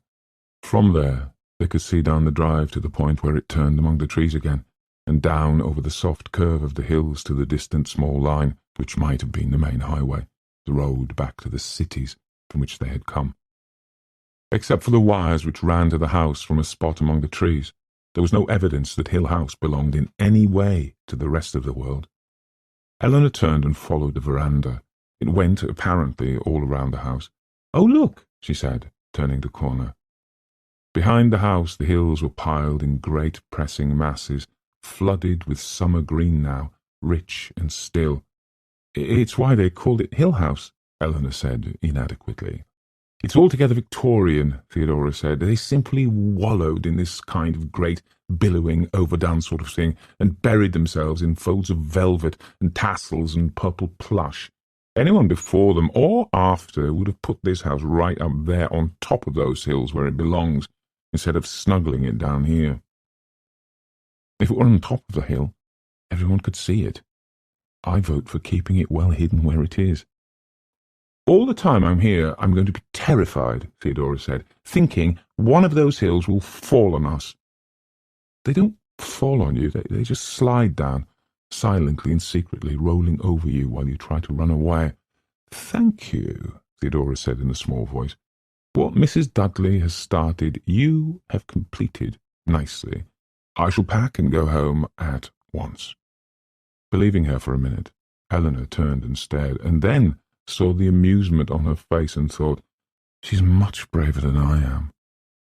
Unexpectedly, although it was later to become a familiar note, a recognizable attribute of what it was to mean Theodora in Eleanor's mind, Theodora caught at Eleanor's thought and answered her. Don't be so afraid all the time, she said, and reached out to touch Eleanor's cheek with one finger. We never know where our courage is coming from. Then quickly she ran down the steps and out onto the lawn between the tall grouped trees. Hurry, she called back. I want to see if there's a brook somewhere. Well, we can't go too far, Eleanor said, following. Like two children, they ran across the grass, both welcoming the sudden openness of clear spaces after even a little time in Hill House, their feet grateful for the grass after the solid floors. With an instinct almost animal, they followed the sound and smell of water. Over here, Theodora said, a little path. It led them tantalizingly closer to the sound of the water, doubling back and forth through the trees, giving them occasional glimpses down the hill to the driveway, leading them around out of sight of the house, across a rocky meadow, and always downhill. As they came away from the house and out of the trees to places where the sunlight could still find them, Eleanor was easier, although she could see that the sun was dropping disturbingly closer to the heaped hills. She called to Theodora, but Theodora only called back, Follow! Follow! And ran down the path. Suddenly she stopped, breathless and tottering, on the very edge of the brook, which had leaped up before her almost without warning. Eleanor, coming more slowly behind, caught at her hand and held her back, and then, laughing, they fell together against the bank which sloped sharply down to the brook. They like to surprise you round here, Theodora said, gasping. Serve you right if you went diving in, Eleanor said, running like that. Pretty, isn't it? The water of the brook moved quickly in little lighted ripples. On the other side, the grass grew down to the edge of the water, and yellow and blue flowers leaned their heads over. There was a rounded, soft hill there, and perhaps more meadow beyond, and far away, the great hills, still catching the light of the sun. It's pretty, Theodora said with finality. I'm sure I've been here before, Eleanor said. In a book of fairy tales, perhaps. I'm sure of it. Can you skip rocks? This is where the princess comes to meet the magic golden fish, who's really a prince in disguise. It couldn't draw much water, that golden fish of yours. It can't be more than 3 inches deep. There are stepping stones to go across, and little fish swimming, tiny ones. Minnows? Princes in disguise, all of them. Theodora stretched in the sun on the bank and yawned. Tadpoles? She suggested. Minnows. It's too late for tadpoles, silly, but I bet we can find frogs' eggs. I used to catch minnows in my hands and let them go. What a farmer's wife you might have made. This is a place for picnics, with lunch beside the brook and hard-boiled eggs. Theodora laughed. Chicken salad and chocolate cake. Lemonade in a thermos bottle. Spilled salt. Theodora rolled over luxuriously. They're wrong about ants, you know. There were almost never ants. Cows, maybe, but I don't think I ever did see an ant on a picnic. Was there always a bull in the field? Did someone always say, but we can't go through that field. That's where the bull is? Theodora opened one eye. Did you used to have a comic uncle? Everyone always laughed, whatever he said. And he used to tell you not to be afraid of the bull. If the bull came after you, all you had to do was grab the ring through his nose and swing him round your head. Eleanor tossed a pebble into the brook and watched it sink clearly to the bottom. Did you have a lot of uncles? Thousands. Do you? After a minute, Eleanor said, Oh, yes, big ones, and little ones, and fat ones, and thin ones. Do you have an Aunt Edna, or Aunt Muriel? Kind of thin? Rimless glasses, a garnet brooch, Eleanor said. Does she wear a kind of dark red dress to family parties? Lace cuffs? Then I think we must really be related, Theodora said. Did you used to have braces on your teeth? No, freckles. I went to that private school where they made me learn to curtsy.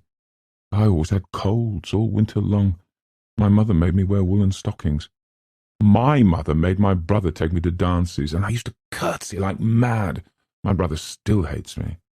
I fell down during the graduation procession. I forgot my lines in the operetta. I used to write poetry. Yes, Theodora said, I'm positive we're cousins. She sat up laughing, and then Eleanor said, Be quiet. There's something moving over there. Frozen, shoulders pressed together, they stared, watching the spot of hillside across the brook where the grass moved, watching something unseen move slowly across the bright green hill, chilling the sunlight and the dancing little brook. What is it? Eleanor said in a breath, and Theodora put a strong hand on her wrist. It's gone, Theodora said clearly, and the sun came back, and it was warm again. It was a rabbit, Theodora said. I couldn't see it, Eleanor said. I saw it the minute you spoke, Theodora said firmly. It was a rabbit. It went over the hill and out of sight. We've been away too long, Eleanor said, and looked up anxiously at the sun touching the hilltops. She got up quickly and found that her legs were stiff from kneeling on the damp grass. Imagine two splendid old picnic-going girls like us, Theodora said, afraid of a rabbit. Eleanor leaned down and held out a hand to help her up. We'd really better hurry back, she said, and because she did not herself understand her compelling anxiety, added, The others might be there by now. We'll have to come back here for a picnic soon, Theodora said, following carefully up the path, which went steadily uphill. We really must have a good old-fashioned picnic down by the brook. We can ask Mrs. Dudley to hard-boil some eggs. Eleanor stopped on the path, not turning. Theodora, she said, I don't think I can, you know. I don't think I really will be able to do it. Eleanor, Theodora put an arm across her shoulder, would you let them separate us now?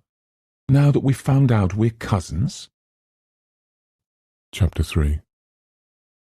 The sun went down smoothly behind the hills, slipping almost eagerly at last into the pillowy masses. There were already long shadows on the lawn as Eleanor and Theodora came up the path towards the side veranda of Hill House, blessedly hiding its mad face in the glowing darkness. There's someone waiting there, Eleanor said, walking more quickly, and so saw Luke for the first time. Journeys end in lovers' meeting, she thought, and could only say inadequately, Are you looking for us? He had come to the veranda rail, looking down at them in the dusk, and now he bowed with a deep welcoming gesture. These being dead, he said, then dead must I be. Ladies, if you are the ghostly inhabitants of Hill House, I am here forever. He's really kind of silly, Eleanor thought sternly, and Theodora said, Sorry we weren't here to meet you. We've been exploring. A sour old beldam with a face of curds welcomed us, thank you, he said. How do you do? She told me. I hope I see you alive when I come back in the morning and your dinner's on the sideboard. Saying which, she departed in a late model convertible with first and second murderers. Mrs. Dudley, Theodora said. First murderer must be Dudley at the gate. I suppose the other was Count Dracula. A wholesome family. Since we are listing our cast of characters, he said, my name is Luke Sanderson. Eleanor was startled into speaking. Then you're one of the family, the people who own Hill House, not one of Dr. Montague's guests. I am one of the family. Some day this stately pile will belong to me. Until then, however, I am here as one of Dr. Montague's guests.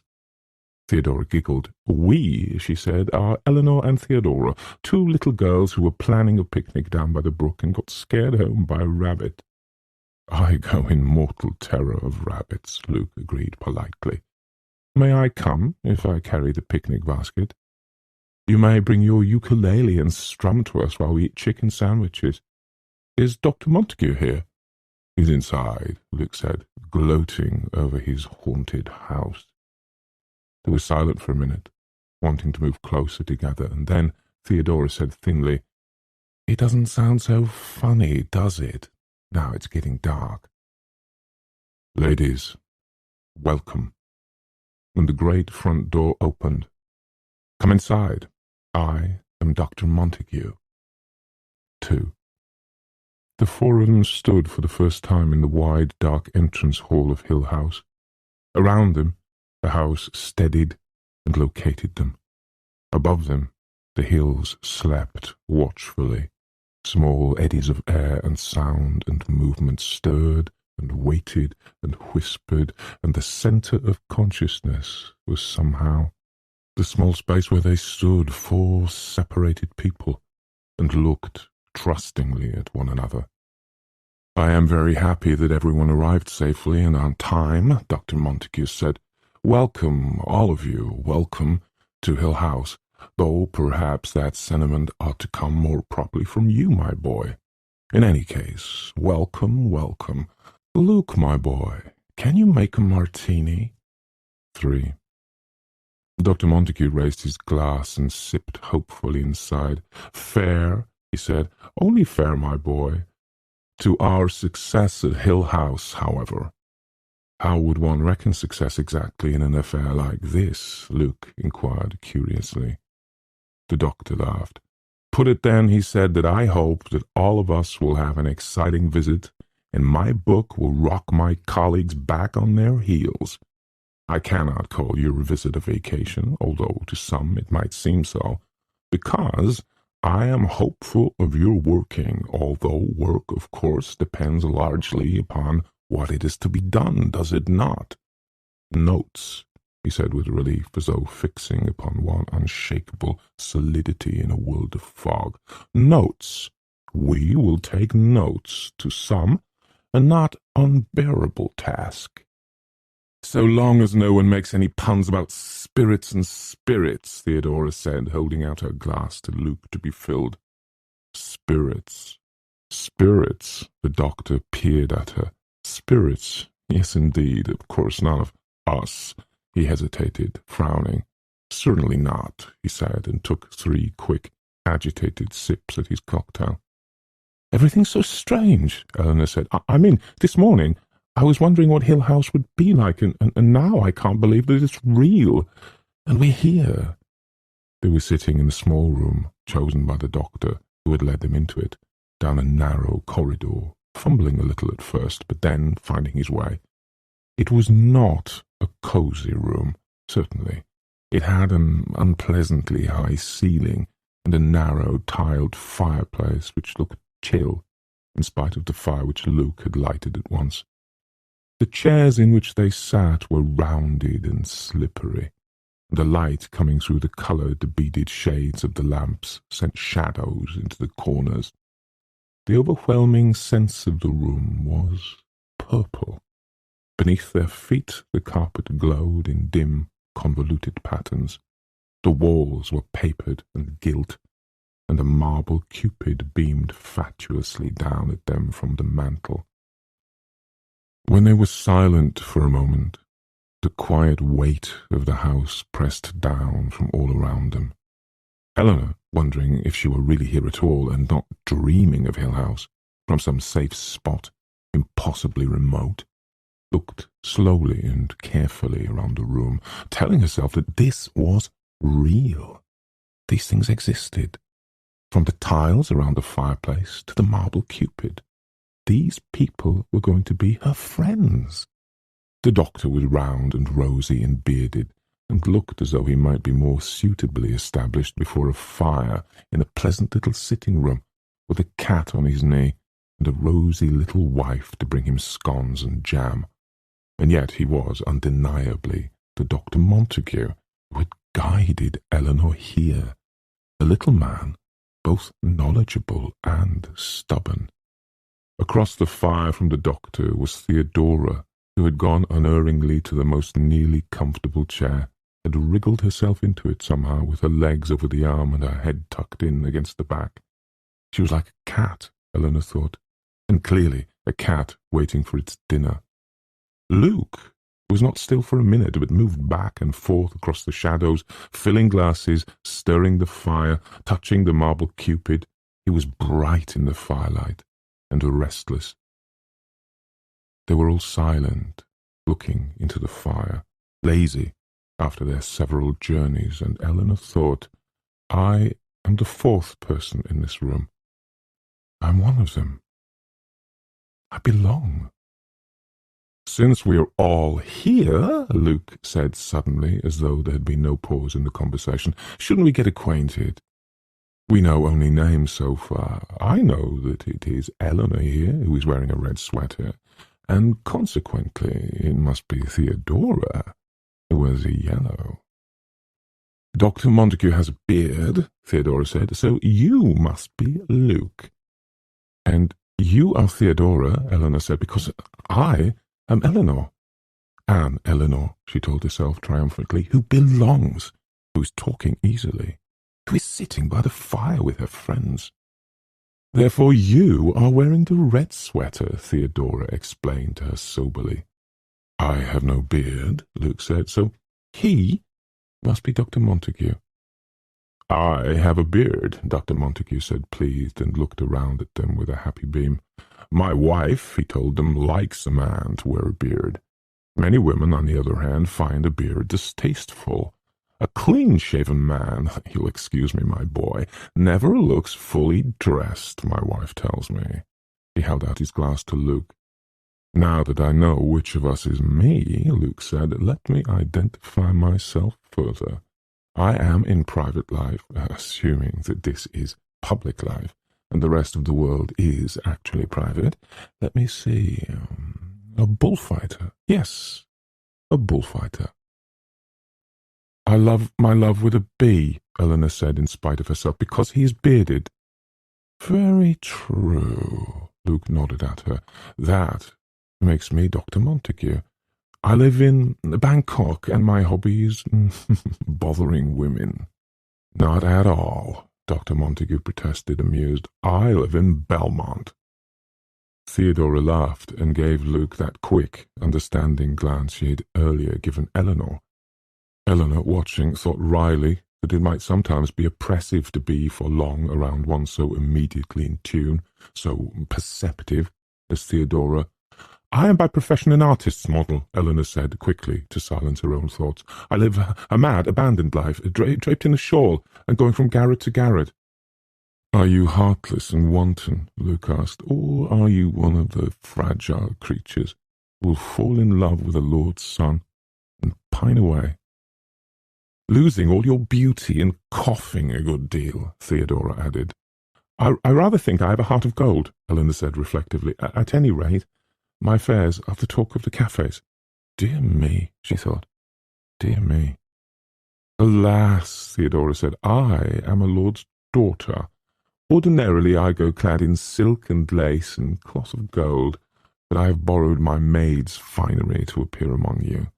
I may, of course, become so enamoured of the common life that I will never go back, and the poor girl will have to get herself new clothes. And you, Dr. Montague? He smiled in the firelight. A pilgrim, a wanderer. Truly a congenial little group, Luke said approvingly. Destined to be inseparable friends, in fact. A courtesan, a pilgrim, a princess, and a bullfighter. Hill House has surely never seen our like. I will give the honour to Hill House, Theodora said. I have never seen its like. She rose, carrying her glass, and went to examine a bowl of glass flowers. What did they call this room, do you suppose? A parlour, perhaps, Dr. Montague said. Perhaps a boudoir. I thought we would be more comfortable in here than in one of the other rooms. As a matter of fact, I think we ought to regard this room as our centre of operations, a kind of common room. It may not be cheerful. Of course it's cheerful, Theodora said staunchly. There is nothing more exhilarating than maroon upholstery and oak panelling. And what is that in the corner there? A sedan chair? Tomorrow you will see the other rooms, the doctor told her. If we are going to have this for our rumpus room, Luke said, I propose we move in something to sit on. I cannot perch for long on anything here. I skid, he said confidentially to Eleanor. Tomorrow, the doctor said, tomorrow, as a matter of fact, we will explore the entire house and arrange things to please ourselves. And now, if you've all finished, I suggest that we determine what Mrs. Dudley has done about our dinner. Theodora moved at once and then stopped, bewildered. Someone's going to have to lead me, she said. I can't possibly tell where the dining room is. She pointed. That door leads to the long passage and then into the front hall, she said. The doctor chuckled. Wrong, my dear. That door leads to the conservatory. He rose to lead the way. I have studied a map of the house, he said complacently, and I believe that we have only to go through the door here, down the passage, into the front hall, and across the hall and through the billiard room to find the dining room. Not hard, he said, but once you get into practice.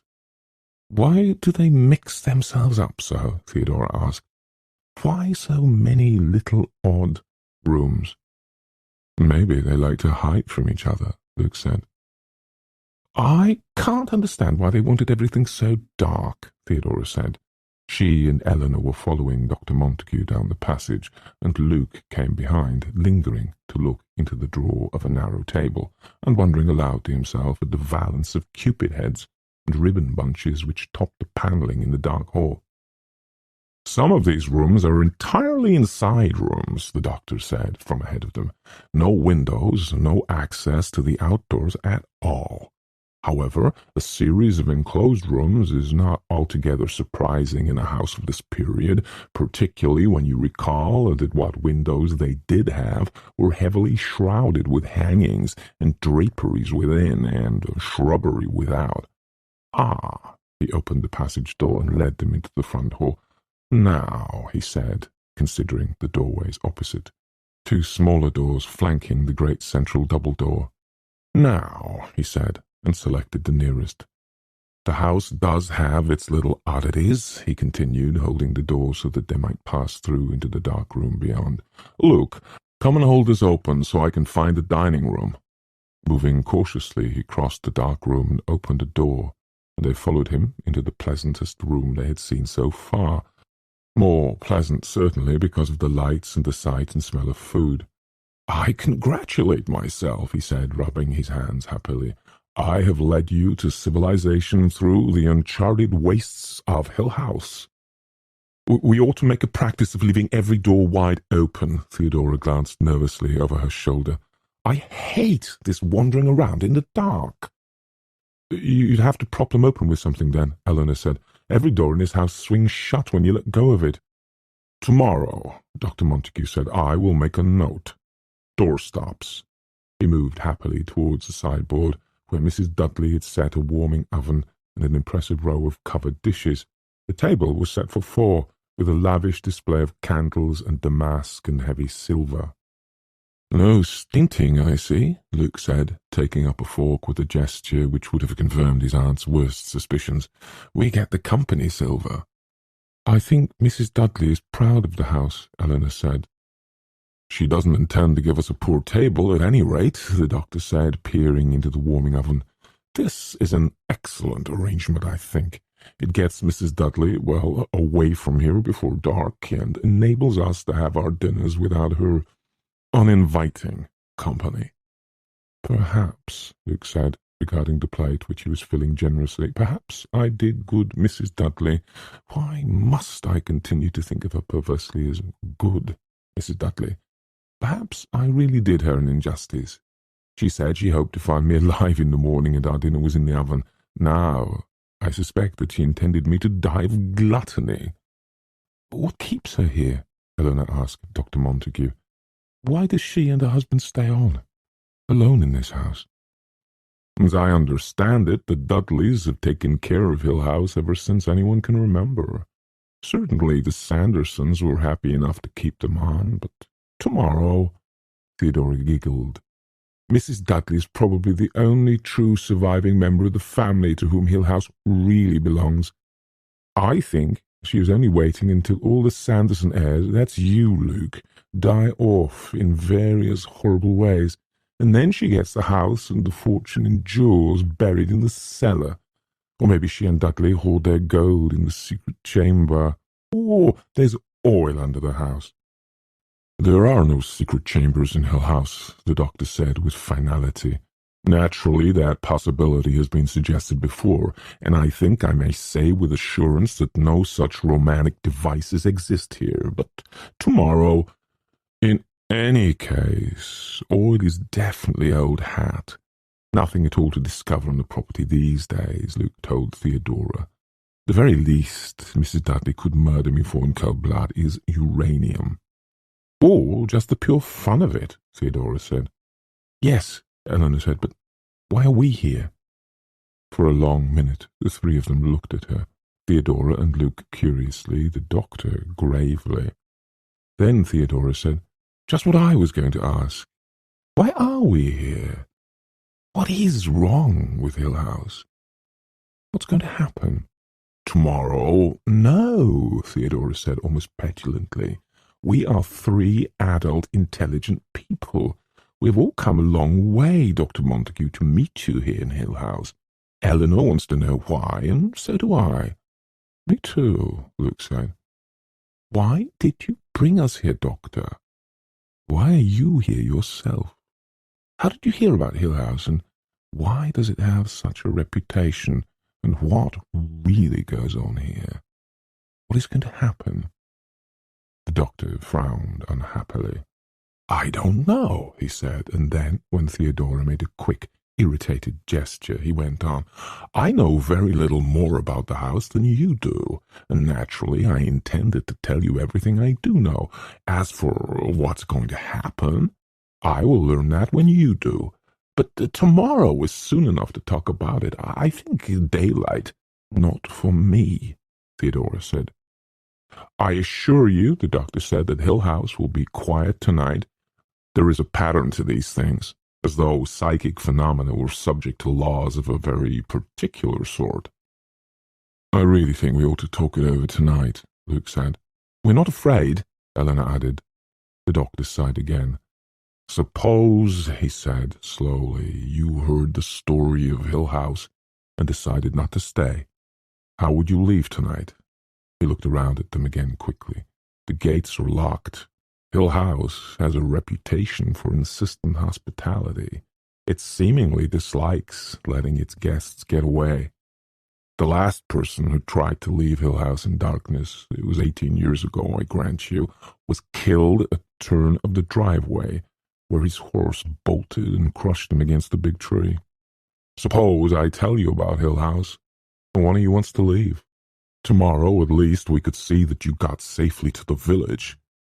"But we're not going to run away," Theodora said. "I'm not, and Eleanor isn't, and Luke isn't." "Stoutly upon the ramparts," Luke agreed.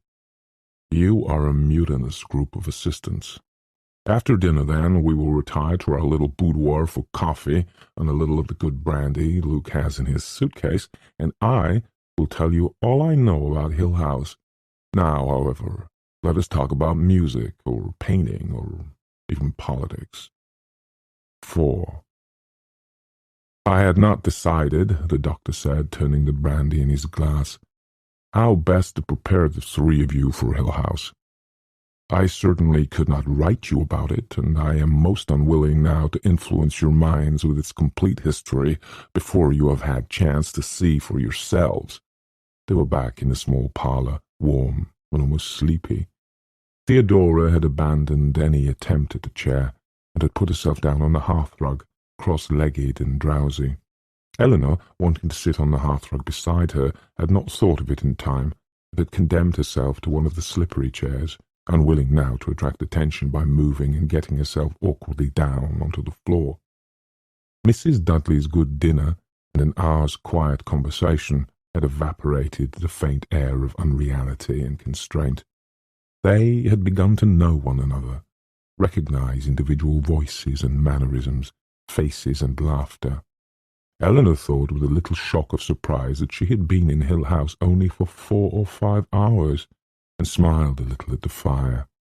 She could feel the thin stem of her glass between her fingers, the stiff pressure of the chair against her back, the faint movements of air through the room, which were barely perceptible in small stirrings of tassels and beads. Darkness lay in the corners. The marble Cupid smiled down at them with chubby good humour. "What a time for a ghost story," Theodorus said. "If you please," the doctor was stiff. "We are not children trying to frighten one another," he said. Sorry," Theodorus smiled up at him. "I'm just trying to get myself used to all of this." "Let us," said the doctor, "exercise great caution in our language. Preconceived notions of ghosts and apparitions. The disembodied hand in the soup," Luke said helpfully. "My dear boy, if you please. I was trying to explain that our purpose here, since it is of a scientific and exploratory nature, ought not to be affected, perhaps even warped by half-remembered spooky stories which belong more properly to a marshmallow roast." Pleased with himself, he looked around to be sure that they were all amused. "As a matter of fact, my researches over the past few years have led me to certain theories regarding psychic phenomena which I have now, for the first time, the opportunity of testing. Ideally, of course, you ought not to know anything about Hill House. You should be ignorant and receptive, and take notes," Theodora murmured. "Notes, yes indeed, notes. However, I realize that it is most impractical to leave you entirely without background information, largely because you are not people accustomed to meeting a situation without preparation." He beamed at them slyly. "You are 3 willful, spoiled children who are prepared to nag me for your bedtime story." Theodora giggled, and the doctor nodded at her happily. He rose and moved to stand by the fire in an unmistakable classroom pose.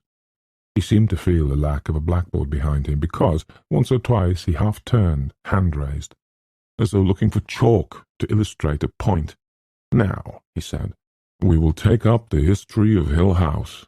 "I wish I had a notebook and pen," Eleanor thought, "just to make him feel at home." She glanced at Theodora and Luke, and found both their faces fallen instinctively into a completely rapt classroom look. High earnestness, she thought. We have moved into another stage of our adventure. "You will recall," the doctor began, "the houses described in Leviticus as leprous, saras, or Homer's phrase for the underworld, Idao Domos, the house of Hades. I need not remind you, I think, that the concept of certain houses as unclean or forbidden, perhaps sacred, is as old as the mind of man. Certainly there are spots which inevitably attach to themselves an atmosphere of holiness and goodness. It might not then be too fanciful to say that some houses are born bad. Hill House, whatever the cause, has been unfit for human habitation for upwards of 20 years. What it was like before then, whether its personality was molded by the people who lived here or the things they did, or whether it was evil from its start, are all questions I cannot answer. Naturally, I hope that we will all know a good deal more about Hill House before we leave. No one knows even why some houses are called haunted." "What else could you call Hill House?" Luke demanded. "Well, disturbed, perhaps, leprous, sick, any of the popular euphemisms for insanity. A deranged house is a pretty conceit. There are popular theories, however, which discount the eerie, the mysterious. There are people who will tell you that the disturbances I am calling psychic are actually the result of subterranean waters, or electric currents, or hallucinations caused by polluted air, atmospheric pressure, sunspots, earth tremors. All have their advocates among the skeptical. People," the doctor said sadly, "are always so anxious to get things out into the open where they can put a name to them, even a meaningless name, so long as it has something of a scientific ring." He sighed, relaxing, and gave them a little quizzical smile. "A haunted house," he said. "Everyone laughs. I found myself telling my colleagues at the university that I was going camping this summer. I told people I was participating in a scientific experiment, Theodora said helpfully, without telling them where or what, of course. Presumably your friends feel less strongly about scientific experiments than mine. Yes, the doctor sighed again. Camping. At my age. And yet, that they believed. Well, he straightened up again and fumbled at his side, perhaps for a yardstick. I first heard about Hill House a year ago from a former tenant. He began by assuring me that he had left Hill House because his family objected to living so far out in the country, and ended by saying that in his opinion the house ought to be burnt down and the ground sowed with salt. I learned of other people who had rented Hill House and found that none of them had stayed more than a few days, certainly never the full terms of their leases, giving reasons that ranged from the dampness of the location, not at all true, by the way, the house is very dry, to a pressing need to move elsewhere for business reasons. That is, every tenant who has left Hill House hastily has made an effort to supply a rational reason for leaving. And yet, every one of them has left. I tried, of course, to learn more from these former tenants, and yet in no case could I persuade them to discuss the house. They all seemed most unwilling to give me information, and were, in fact, reluctant to recall the details of their several stays. In only one opinion were they united. Without exception, every person who has spent any length of time in this house urged me to stay as far away from it as possible. Not one of the former tenants could bring himself to admit that Hill House was haunted, but when I visited Hillsdale and looked up the newspaper records— Newspapers? Theodora asked. Was there a scandal? Oh, yes, the doctor said. A perfectly splendid scandal with a suicide and madness and lawsuits. Then I learned that the local people had no doubts about the house. I heard a dozen different stories, of course. It is really unbelievably difficult to get accurate information about a haunted house. It would astonish you to know what I have gone through to learn only as much as I have. And as a result, I went to Mrs. Sanderson, Luke's aunt, and arranged to rent Hill House. She was most frank about its undesirability. It's harder to burn down a house than you think, Luke said, but agreed to allow me a short lease to carry out my researches, on condition that a member of the family be one of my party. They hope, Luke said solemnly, that I will dissuade you from digging up the lovely old scandals. There. Now I have explained how I happen to be here and why Luke has come. As for you two ladies, we all know by now that you are here because I wrote you, and you accepted my invitation. I hoped that each of you might, in her own way, intensify the forces at work in the house.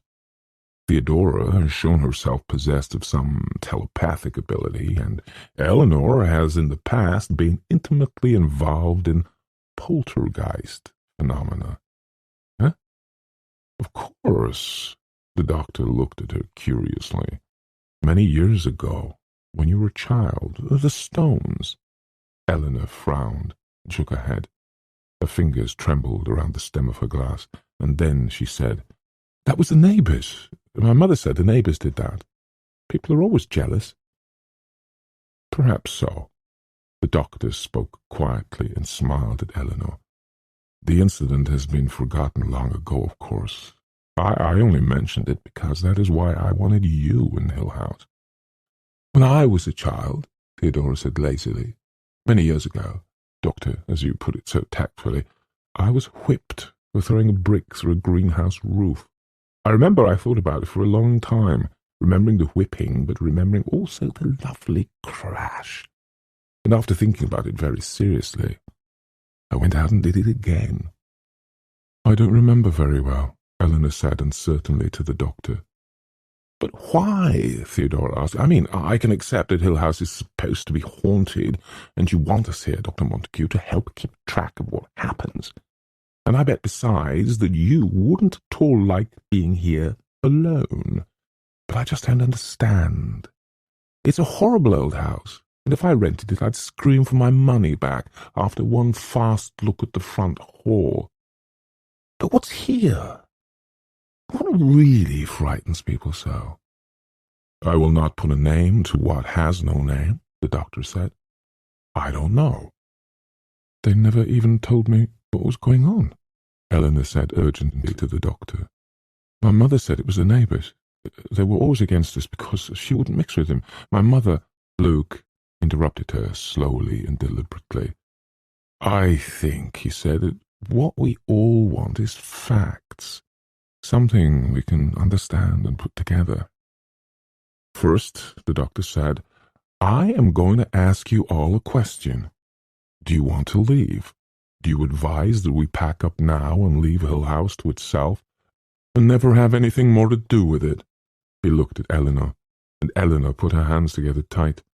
It's another chance to get away, she was thinking, and she said, No, and glanced with embarrassment at Theodora.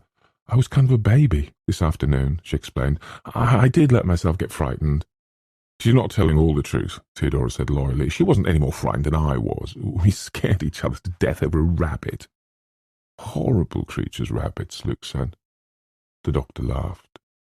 I suppose we were all nervous this afternoon anyway. It is a rude shock to turn that corner and get a clear look at Hill House. I thought he was going to send the kind to a tree, Luke said. I am really very brave now, in a warm room with a fire and company, Theodora said. I don't think we could leave now if we wanted to, Eleanor had spoken before she realized clearly what she was going to say, or what it was going to sound like to the others. She saw that they were staring at her, and laughed and added lamely, Mrs. Dudley would never forgive us. She wondered if they really believed that that was what she had meant to say, and thought, perhaps it has us now, this house. Perhaps it will not let us go. Let us have a little more brandy, the doctor said, and I will tell you the story of Hill House. He returned to his classroom position before the fireplace, and began slowly, as one giving an account of kings long dead and wars long done with. His voice was carefully unemotional. Hill House was built 80-odd years ago, he began. It was built as a home for his family by a man named Hugh Crane, a country home where he hoped to see his children and grandchildren live in comfortable luxury, and where he fully expected to end his days in quiet. Unfortunately, Hill House was a sad house, almost from the beginning. Hugh Crane's young wife died minutes before she first was to set eyes on the house, when the carriage bringing her here overturned in the driveway, and the lady was brought, lifeless, I believe is the phrase they use, into the home her husband had built for her. He was a sad and bitter man, Hugh Crane, left with 2 small daughters to bring up. But he did not leave Hill House. Children grew up here? Eleanor asked incredulously. The doctor smiled. The house is dry, as I said. There were no swamps to bring them fevers. The country air was thought to be beneficial to them, and the house itself was regarded as luxurious. I have no doubt that 2 small children could play here, lonely perhaps, but not unhappy. I hope they went wading in the brook, Theodora said. She stared deeply into the fire. Poor little things. I hope someone let them run into that meadow and pick wildflowers. The father married again, the doctor went on. Twice more, as a matter of fact. He seems to have been unlucky in his wives. The second Mrs. Crane died of a fall, although I have been unable to ascertain how or why. Her death seems to have been as tragically unexpected as her predecessors. The third Mrs. Crane died of what they used to call consumption somewhere in Europe. There is somewhere in the library a collection of postcards sent to the 2 little girls left behind in Hill House from their father and his stepmother, travelling from one health resort to another. The little girls were left here with their governess until their stepmother's death. After that, Hugh Crane declared his intention of closing Hill House and remaining abroad, and his daughters were sent to live with a cousin of their mother's, and there they remained until they were grown up.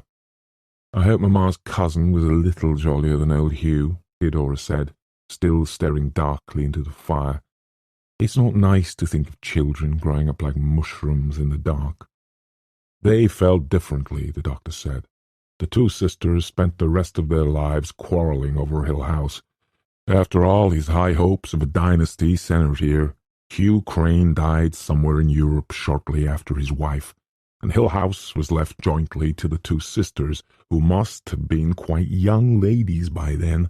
The older sister had at any rate made her debut in the society, and put up her hair, and learned to drink champagne and carry a fan.